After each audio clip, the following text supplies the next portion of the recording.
स्वागत है आप सबका केबीसी न्यूज में। मैं हूं अतीकुर रहमान। जमीनों के दाखिल खारिज में गड़बड़ी पर नकेल कसने के लिए राजस्व विभाग कड़ा कदम उठाने जा रही है। दाखिल खारिज में गड़बड़ी करने वाले सीओ, सीआई और राजस्व कर्मचारी पर बड़ी कार्रवाई होगी।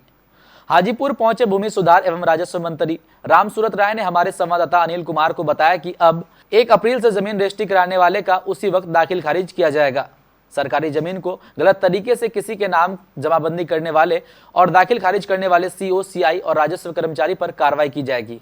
सीओ और सीआई पर जो अपना केल कस रहे हैं, कई जगह गड़बड़ी भी आ रही है। जैसे राजखंड जो बक्सर में आपने उसमें कार्रवाई की, क्या मामला था? नहीं, जैसे पूरे बिहार का मामला कहीं कहीं से मेरे पास आता है या विभागीय रिव्यू करने के संदर्भ में आता है। अभी फिलहाल एक मामला आया था जिसका मैं जांच कर रहा हूं।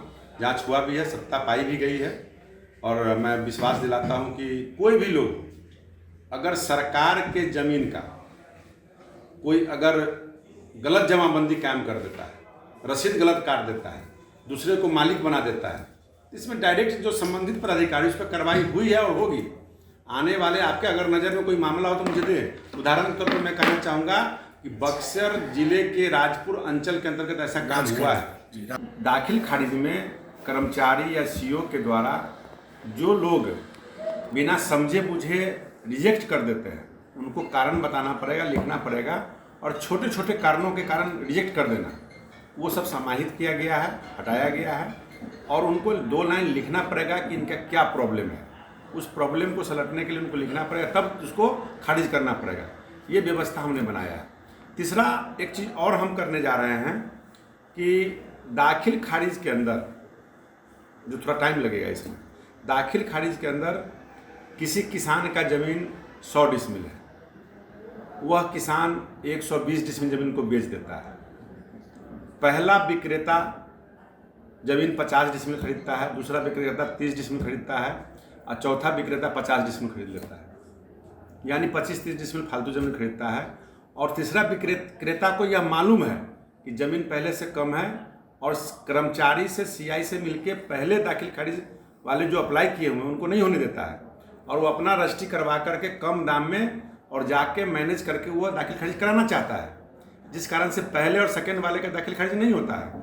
अप्लाई भी पहले है, केवाला भी पहले है, लेकिन बाद में जो केवाला कराता है, बाद में जो ऑनलाइन आवेदन करता है, उसका दाखिल खारिज हो जाता है। तो उस परिस्थिति में ऐसा कोई कानून नहीं था, लेकिन मैं कानून बना करके उस कर्मचारी को, उस सीओ को, उस सीआई को बना करके पनिशमेंट करूँगा, सस्पेंड करूँगा, क्योंकि आने वाला समय में ऐसी समस्या ना फंसे। दूसरा एक और व्यवस्था बनने जा रहा है जिसमें एक ही ये रूम है, चौहद्दी है, इसका मेरा बड़ा भाई पहले बेच दिया, फिर छोटा भाई भी इसको बेच दिया। अब क्रेता दोनों आपस में लड़ रहे हैं कि ये चौहद्दी हमारा, ये चौहद्दी हमारा है।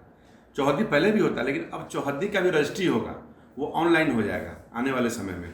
कि ये व्यवस्था बनेगी कि एक चौहद्दी आगे का फ्रंट अगर बिक गया है, दूसरा बेचने जाएगा तो रुक जाएगा। तो ये क्रेता को भी संभल जाना होगा और विक्रेता को भी संभल जाना होगा, ये भी लाभ होगा। चौथा एक व्यवस्था और मैं बना रहा हूँ कि मेरे विभाग के द्वारा शराब की बंदोबस्ती होती है। शराब की बंदोबस्ती में कोविड-19 के कारण लोगों ने डांक लिया, पैसा जमा किया, उनकी शराब बंदोबस्ती हो गई और उनका हाट बाजार या किसी कारण काम नहीं हुआ। तो एक उच्च स्तरीय जिला स्तर की कमेटी बना के जाँच करा करके वैसे लोगों को क्या राहत दिया जा सकता है, इस पर भी एक व्यवस्था मैं बना रहा हूँ। सर, ये शराब का पूरा मामला को लेकर हंगामा विधानसभा से लेकर बाहर तक चल रहा है, आप पर ऐसा आरोप लग रहा है, क्या कहेंगे इस पर? शराब के मामले में सदन से सड़क तक मैंने जवाब दे दिया है, सदन के पटल पे मैं जवाब रख दिया हूँ और मुझे इस पर कुछ नहीं बोलना है। जांच का विषय है, दूध का दूध, पानी का पानी हो जाएगा। विभाग से लेके और विधानसभा अध्यक्ष महोदय के पास ये कागज में दिया हूँ और जो भी सवाल माननीय नेता प्रतिपक्ष ने पूछा था, मैंने सारा बातों का जवाब दे दिया हूँ। अब नेता प्रतिपक्ष को कुछ कहना होगा, बोलना होगा, उसके बाद ही मैं।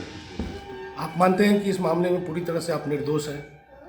मैं स्वतंत्र रूप से कहना चाहूँगा कि मैं बिल्कुल निर्दोष था, हूँ और रहूँगा भी भविष्य में, क्योंकि जिस परिवार से आता हूँ, जो सिद्धांत है, उस सिद्धांत के बिना राजनीति अच्छी नहीं होती है और बिना नीति का राजनीति अच्छा नहीं होता है।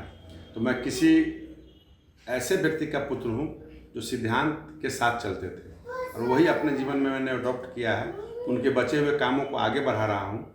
कभी भी मेरा परिवार कुछ ऐसा काम नहीं करता है, लेकिन जब राजनीतिक जीवन में है, सामाजिक जीवन में है, तो लांछन लगते रहते हैं। जांच का विषय है, जांच हो और दूध का दूध पानी हो। और मुझको जितना बात कहना था मैं सदन के पटल पर रख दिया हूँ। जो राज्य के लिए 12 करोड़ जनता के लिए मैंने कह दिया और कागज़ दे दिया है, ऐसा कभी नहीं होगा। कहीं भी 1 इंच कब्रिस्तान की ज़मीन, 1 इंच शमशान की ज़मीन, देवस्थल की ज़मीन, रोड का ज़मीन पर किसी भी तरह का निर्माण नहीं होगा। इसके अलावा जो ज़मीन हमारा है उस पर ट्रांसफ़र होगा, निर्माण होगा, सरकार का काम योजना सब चलेगा। लेकिन ये 3-4 किस्म का जो ज़मीन है, ये बहुत पहले से नियम है, आज भी नियम है। और हमने विगत, मुझे याद है कि 25 दिन 1 महीना पहले मैंने चिट्ठी निकाला भी है, शायद 19 फरवरी या किस तारीख को मैं निकाला हूँ, और पूरे बिहार को दिया है। और तत्काल प्रभाव से मैंने सब जगह रोकने का भी काम किया है। मुजफ्फरपुर में इस पर काम रुका भी है और जगह भी रुका है। और भी कोई संज्ञान में आपका मामला हो, आप लोग मुझे बताइए, संबंधित कर्मचारी विभाग के पदाधिकारी पर कार्रवाई भी करूँगा। तो इसमें कोई आंकड़ा सर इकट्ठा कर रहे हैं क्या कि कितने शमशान की ज़मीन है जिस पर रसीद कट गया और ज़मीन अवैध तरीके से मेरे मकान पास माननीय सदस्यों के द्वारा सदन के अंदर सवाल पूछे जाते हैं विभाग से।